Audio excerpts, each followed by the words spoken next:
یہ www.onlineustad.com ہے اور میں ہوں انسٹرکٹر عبدالولی اور آپ سیکھ رہے ہیں ایم ایس ورڈ 2007 کی ٹریننگ۔ سب سے پہلے دوستو ایم ایس ورڈ کو اوپن کرتے ہیں۔ ایم ایس ورڈ 2007 اوپن کرنے کے بعد جو ہے انسرٹ مینیو ہم پڑھ چکے ہیں، ٹھیک ہے، اور اس کے بعد ہم پیج لے آؤٹ کی طرف آتے ہیں۔ پیج لے آؤٹ کے اندر جو ہے سب سے پہلے ہمارے پاس آپشن ہے مارجنز۔ مارجن سے مراد ہے کہ یہ پیج کے ساتھ جو فاصلہ ہوتا ہے جو ہم نے ہمارے جب ہم پرنٹ کرتے ہیں اپنی اس ورڈ کے فائل کو یا ڈاکومنٹ کو یا پیج کو، تو پیپر کے اندر جو خالی جگہ نظر آ رہی ہوتی ہے وہ یہ والی ہوتی ہے، ٹھیک ہے۔ یہ اس سائڈ پر ہے اور یہ ایک اوپر کے حصے پہ، جیسے کہ فار ایگزامپل میں یہاں پر کچھ تحریر لکھتا ہوں اور اس سے آپ کو پتہ چل جائے گا کہ بھئی میں کیا لکھ رہا ہوں۔ یہ میں نے بھی جو ہے کچھ تحریر یہاں پر انٹر کی ہے۔ آپ دیکھ سکتے ہیں کہ اس کے اندر جو ہے یہ جگہ ہمارے پاس کیا نظر آ رہا ہے، یہ ہے وائٹ، اور یہ وائٹ جو جگہ آپ کو خالی نظر آ رہی ہے یہ ہمارے کاغذ کے اوپر، یعنی پرنٹ کے اندر جب ہم اس کو پیپر پر نکالتے تو وہاں بھی یہ خالی نظر آ رہی ہوتی ہے۔ ایکچولی اس کو جو ہے اصل میں مارجنز کہتے ہیں، یعنی فاصلہ جو پورا پیج جو ہے اس کے ساتھ تحریر کا فاصلہ، کہ تحریر کتنے فاصلے پر ہونی چاہیے اور کہاں تک جو ہے جگہ خالی رہنی چاہیے۔ تو دوستو اس کے لیے جو ہے ہم جو ہے یہاں سے مارجنز کو بڑا کم کر سکتے ہیں، یہ آٹومیٹکلی یعنی بنے بنائے کچھ آٹو سائزز ہے، اس پر اگر ہم کلک کریں گے تو یہاں سے بھی ہم دیکھو چینجنگ کر سکتے ہیں۔ وائٹ کرے تو وائٹ دیکھو یہ آپ کا فاصلہ بڑھتا جا رہا ہے، یہاں پر تھوڑا سا زیادہ ہوا۔ اور اگر اپنی مرضی کا آپ کو یہ مارجن آپ اپنی مرضی کا کرنا چاہتے ہیں تو پھر کسٹم مارجن میں جا کے یہاں سے آپ ٹاپ کا مطلب ہے یہ ٹاپ اوپر والا حصہ، یہ 1 انچ کا فاصلہ ہے، اگر آپ اس کو کم کر دے تو ½ انچ بھی ہو سکتا ہے۔ اچھا، اس کے علاوہ یہ باٹم یعنی نچلا والا حصہ ہے، اس کو اگر آپ کم کرنا چاہتے تو اس کو بھی کم کر سکتے ہیں۔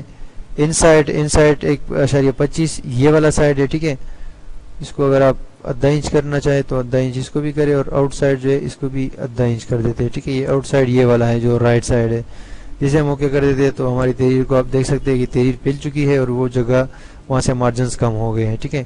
تو یہ ہمارا مارجن کا آپشن ہے، اس کے اندر ہم کام کر کے اپنی مرضی کا مارجن دے سکتے ہیں، اپنے پیج کو سیٹنگ کر سکتے ہیں۔ اورینٹیشن جو ہے یہ 2 قسم کے پیجز ہوتے ہیں، ایک پورٹریٹ ایک لینڈسکیپ۔ پورٹریٹ کا مطلب ہے کہ یہ چوڑائی کے حساب سے ہوتا ہے، جیسے کہ ابھی یہ آپ کے سامنے ہے، یہ پورٹریٹ ہے، ٹھیک ہے۔ یہ اس کی جو ہے وڈتھ زیادہ جو ہے اس کی ہائٹ زیادہ ہوتی ہے اور وڈتھ کم ہوتی ہے۔ اور دوسرا جو ہے لینڈسکیپ، جس پر میں کلک کرتا ہوں تو یہ پیج جو ہے اس کی ہائٹ جو ہے وڈتھ میں چینج ہو گئی ہے، اور وڈتھ جو ہے ہائٹ میں چینج ہو گئی ہے اور ہائٹ وڈتھ میں چینج ہو گئی ہے، اور اس طرح کے پیجز بھی سم ٹائم ہم استعمال کرتے ہیں، ٹھیک ہے۔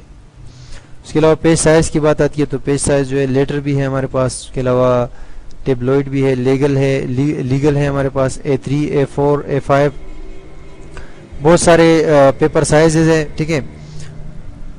لیکن اس کے اندر سب سے زیادہ چلنے والے سائز جو ہے وہ A4 ہے اور لیٹر ہے، ٹھیک ہے۔ دوسرا جو آپ کے پاس نارملی جو پیپر آتا ہے جس کے اوپر آپ پرنٹ نکالتے ہیں وہ A4 سائز کا ہوتا ہے۔ تو میرا مشورہ یہ ہے کہ جب بھی آپ کوئی ڈاکومنٹ بنائیں وہ A4 سائز میں بنائیں، کیونکہ بعد میں آپ کو مسئلہ نہیں ہوگا، کیونکہ جب آپ کسی چھوٹے بڑے سائز میں آپ کسی پیج کو بنائیں گے تو وہاں پر آپ کے لیے مسئلہ کھڑا ہو سکتا ہے۔ جب آپ اس کو پرنٹ کریں گے تو آپ کی تحریر جو ہے ادھر ادھر ہو سکتی ہے اور آپ کا پیج جو ہے وہ مسئلہ پیدا کر سکتا ہے۔ تو اسی لیے جو ہے میں کہتا ہوں کہ آپ جو ہے A4 سائز جو ہے منتخب کیا کریں۔ A4 سائز پر میں کلک کرتا ہوں اور یہ میں نے اس کے اوپر اپلائی کر دیا ہے، ٹھیک ہے۔ اس کے علاوہ سب سے بڑا سائز جو ہے وہ لیگل ہے، اس سے بڑا بھی ہو سکتا ہے اگر آپ اپنی مرضی کا کریں گے، یعنی کسٹمائز کریں گے اس کو۔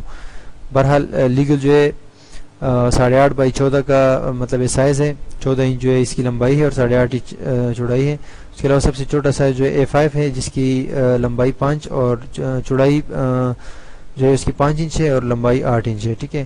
اس کے علاوہ اگر مور پیپر سائز پہ آپ جائیں تو یہاں پر اپنی مرضی کا بھی آپ بنا سکتے ہیں، ٹھیک ہے۔ جتنی وڈتھ رکھنا چاہے وہ رکھے، یہاں دیکھو آٹومیٹکلی آپ کسٹم سائز پر آ گئے ہیں، اور ہائٹ جتنا بڑھا سکے بڑھائے، یہاں پر آپ کی مرضی کا سائز بنتا ہے، ٹھیک ہے۔ یہاں پر آپ دیکھیں تو یہ سائز بہت بڑا ہے، ٹھیک ہے، لیکن یہ آپ کے پیپر پر پھر صحیح طریقے سے نہیں نکل سکتا۔ اس کے علاوہ بات آتی ہے،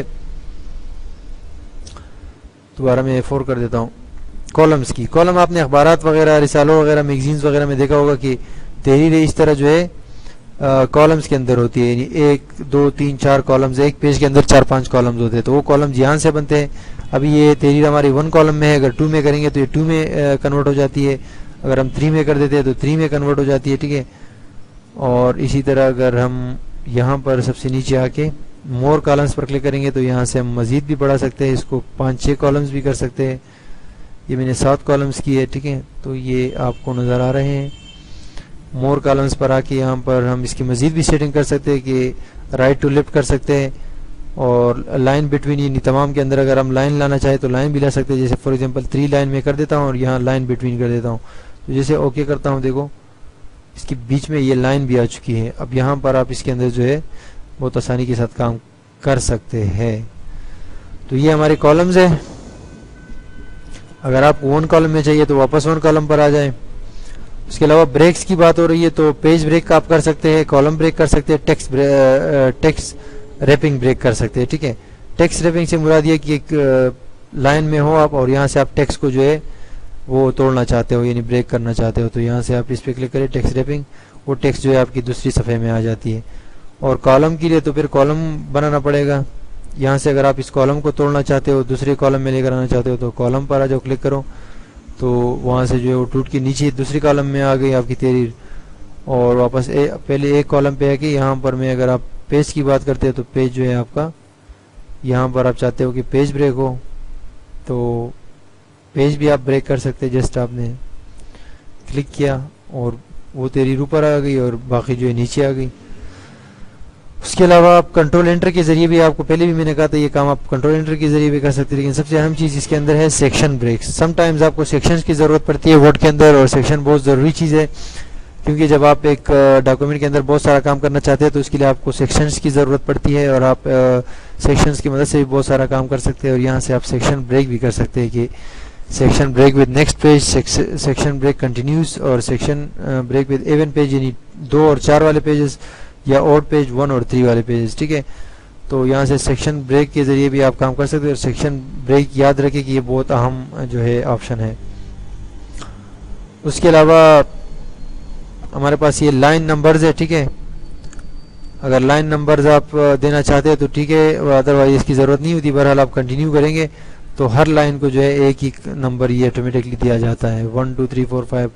جہاں جہاں آپ جتنی بھی لائن آپ کے پاس ہے ان سب کو اس نے نمبر دے دیا. ٹھیک ہے.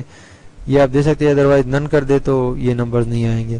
اس کے علاوہ واٹر مارک جو ہے آپ کے پیج کے پیچھے جو ہے ایک آپ واٹر مارک دے سکتے ہیں. پیج کے پیچھے آپ کے بیک گراؤنڈ پر جو ہے کچھ دھندلی سی ایک تحریر ہوگی جو کہ آپ اپنے لیبل کے طور پر استعمال کر سکتے ہیں. اس کو اپنے کمپنی کے مونوگرام کے طور پر بھی استعمال کر سکتے ہیں. جیسے آپ یہاں کلک کرتے ہیں تو یہاں دیکھو do not copy, for example یہ ڈو نوٹ کاپی پر آپ جیسے کلک کریں گے تو پیچھے ابھی دھندلا سا آپ کو نظر آ رہا ہوگا، وہاں لکھا ہوا ہے پیج کے پیچھے ڈو نوٹ کاپی یعنی کاپی رائٹ وغیرہ کے لیے. اور دوسرے پیج پر آ کے یہاں پر آپ کو واضح نظر آ رہا ہے کہ یہاں لکھا ہوا ہے ڈو نوٹ کاپی. تو یہ آپ اپنی مرضی کا بھی بنا سکتے ہیں. یہاں سے آ کے کسٹم واٹر مارک پر کلک کریں اور یہاں پر آپ اپنی مرضی کا لکھ لیں. ٹھیک ہے. یہاں پر ڈو نوٹ کاپی کو ہٹا کے آپ لکھ لیں پلیز ریسپیکٹ می. ٹھیک ہے. اور اس کا کلر بھی آپ یہاں سے چینج کر سکتے ہیں، ضروری نہیں کہ وہی کلر ہو، آپ اس کا کلر بھی چینج کر سکتے ہیں. اس کے علاوہ سائز بھی آپ کم چھوٹا بڑا کر سکتے ہیں، فونٹ بھی اس کا چینج کر سکتے ہیں. اس کے علاوہ یہاں پر ڈائیگونل کے اندر جو ہے یہ 3D سٹائل میں ہوگا یعنی ڈائیگونل یہاں سے جو ہے یہ اس کونے سے اس کونے تک جو ہے یہ آپ کو نظر آ رہا ہوگا. اور ہاریزونٹل مطلب اوپر سے نیچے کی طرف بالکل نارمل انداز میں، لیکن ہم اس کو ڈائیگونل ہی رہنے دیتے ہیں اور اوکے کر دیتے ہیں. تو آپ یہاں پر دیکھ سکتے ہیں کہ ہم نے جب اس کو لکھا کہ پلیز ریسپیکٹ می تو یہ ریسپیکٹ می آ گیا ہے. دیکھو یہاں پر آپ کو واضح طور پہ نظر آ رہا ہوگا. یہ پیج کلرز ہے. واٹر مارک کے بعد ہمارے پاس پیج کلر کا آپشن ہے جو کہ پیج کو نارملی کلر دے دیتا ہے. کوئی بھی کلر آپ چاہتے ہو کہ پیج کو دے دو تو وہ آپ یہاں سے دے سکتے ہیں بآسانی. اس کے علاوہ اگلا آپشن ہے ہمارا پیج بارڈرز کا. پیج بارڈرز کے اندر ہم کیا کرتے ہیں کہ پیج بارڈرز کے اندر ہم پیج کو بارڈر دیتے ہیں. آپ نے دیکھا ہوگا کہ بہت سارے جو پمپلیٹس وغیرہ ہوتے ہیں اس کے اندر بارڈرز ہوتے ہیں. سی وی وغیرہ کے اندر تو خیر نہیں، بہرحال یہ رجسٹریشن فارمز اور پمپلیٹس وغیرہ ہو گئے، اسی طرح کے بروشرز وغیرہ ہو گئے، وہاں پر جو آپ کو بارڈرز نظر آ رہے ہوتے ہیں وہ بارڈرز یہاں سے دیے جاتے ہیں. ٹھیک ہے. جیسے آپ اس پر کلک کرتے ہو بارڈر 2 قسم کے ہوتے ہیں، ایک پیج بارڈر اور ایک صرف نارمل بارڈرز. نارمل بارڈرز آپ پیراگراف کو دے سکتے ہیں، ٹیکسٹ کو دے سکتے ہیں، اور کسی پیج کی کسی خاص حصے کو آپ دے سکتے ہیں. فار ایگزامپل اس پیراگراف کو اگر میں بارڈر دینا چاہوں تو اس کو میں نے سلیکٹ کیا, کلک کیا, یہاں پر بارڈرز پہ آیا میں اور میں نے پیراگراف کو اوکے کر دیا. لیکن ایکچولی یہاں پر میں نے بارڈر سلیکٹ نہیں کیا ہے. بارڈر جو ہے یہاں سے میں باکس کر دیتا ہوں, ٹھیک ہے, اور اس کا باکس کا یہاں سے کوئی سٹائل دے دیتا ہوں اور جیسے میں اوکے کرتا ہوں تو یہاں آپ دیکھ سکتے ہیں کہ یہ پیراگراف کا بارڈر ہے. یہ ہم پیراگراف کو دیتے ہیں اور کسی خاص تحریر کو بھی ہم دے سکتے ہیں, جیسے کہ فار ایگزامپل یہاں پر میں نے لکھا مائی اون ورک, ٹھیک ہے. اس کو میں نے یہاں سلیکٹ کیا اور سلیکٹ کرنے کے بعد میں یہاں پر آیا کہ میں نے پیج بارڈر پہ کلک کیا اور پیج بارڈر پر کلک کرنے کے بعد میں اس کو یہاں پر بارڈرز کے اندر, بارڈرز کے بعد میں یہاں پیراگراف میں آتا ہوں اور کلک کرتا ہوں اپلائی ٹو یہاں پر لکھا ہوا ہے, اس کے اندر جو ہے پیراگراف ہے اور پیراگراف کے علاوہ ٹیکسٹ ہے, تو میں ٹیکسٹ پر کلک کرتا ہوں اور اوکے کرتا ہوں تو یہ جسٹ ہمارے یہ ٹیکسٹ کے اوپر اپلائی ہوگا. لیکن ایکچولی وہاں پر میں دوبارہ بارڈر دینا بھول گیا تو اسی لیے بارڈر نہیں ہے. ادروائز یہ ٹیکسٹ میں سلیکٹ کروں گا اور یہاں سے کوئی بارڈر دوں گا کیونکہ یہ نن پر جو ہے چیک لگا ہوا ہے. میں باکس پہ کر دیتا ہوں اور باکس کے بعد میں اس کا سائز جو ہے یہاں سے سائز بڑھا دیتا ہوں. کلر بھی ہم دے سکتے ہیں اپنے بارڈر کو, کوئی بھی کلر میں ریڈ دے دیتا ہوں, ٹھیک ہے. اور جیسے اوکے کرتا ہوں یہاں پر آپ دیکھ سکتے ہیں کہ میرے اس چھوٹے سے ننھے منھے سے تحریر کو اس نے بارڈر دے دیا, ٹھیک ہے. اب ہم آتے ہیں پیج بارڈر کی طرف. یہ تو ہمارا پیراگراف ہے اور یہ تحریر کا بارڈر ہے, ایک خاص حصے کا بارڈر ہے. اس کے علاوہ پیج بارڈر کے لیے ہم جیسے آتے ہیں یہاں لکھا ہوا ہے ہمارا یہ بٹن ہے پیج بارڈر کا, ٹھیک ہے. پیج بارڈر کے اندر ہم یہاں سے سلیکٹ کرتے ہیں باکس یا شیڈو یا 3D, کوئی بھی ہم وہ کرے سلیکٹ کرے, لیکن نن کے علاوہ ہمیں سلیکٹ کرنا پڑے گا کیونکہ نن جو ہے اس کا مطلب ہے کہ بارڈر نہیں. اور یہاں سے ہم کوئی بھی اسٹائل دے دیں, ٹھیک ہے. اس کا کلر بھی ہم رکھ سکتے ہیں, کوئی بھی کلر. اس کے علاوہ اس کا سائز ہمارے مرضی کا ہوتا ہے اور اس کے علاوہ یہ آرٹ میں سے بھی ہم کوئی بارڈر اس کو دے سکتے ہیں, ٹھیک ہے. اور ہول ڈاکومنٹ لازمی بات ہے, تمام ڈاکومنٹ پہ یہ اپلائی ہوگا. تو جیسے ہم کلک کرتے ہیں یہ ہمارا پیج کا بارڈر ہے, ٹھیک ہے. اور پیج کا بارڈر آپ کو یہ بتاتا چلوں کہ تمام پیجز پر جو ہے آپ کا اپلائی ہو جاتا ہے. جتنے بھی آپ نے پیجز بنائے ہیں اور جتنے مزید نئے بنائیں گے سب کے اوپر یہ پیج بارڈر جو ہے اپلائی ہوگا. اس کے علاوہ یہ پیج بارڈر آپ یہاں سے آرٹ سے بھی دے سکتے ہیں. یہ سیب وغیرہ ہے, یہ سیب آپ دے دو اور اس کا سائز یہاں سے کم کر دو. ود اوکے کر دینے کے بعد جو ہے آپ دیکھ سکتے ہیں کہ یہاں پر آپ کے پاس سیب کے بارڈر آ رہے ہیں, ٹھیک ہے. تو یہ آپ کے جو ہے پیج بارڈرز وغیرہ بہت اہم ہے, امپورٹنٹ ہے, جس کو آپ اپنے ڈاکومنٹ کے اندر اپلائی کر سکتے ہیں. انشاءاللہ اگلے ویڈیوز میں ہم اپنے اس ایم ایس ورڈ کے ٹیوٹوریلز کو آگے بڑھاتے ہیں. تب تک کے لیے اللہ حافظ.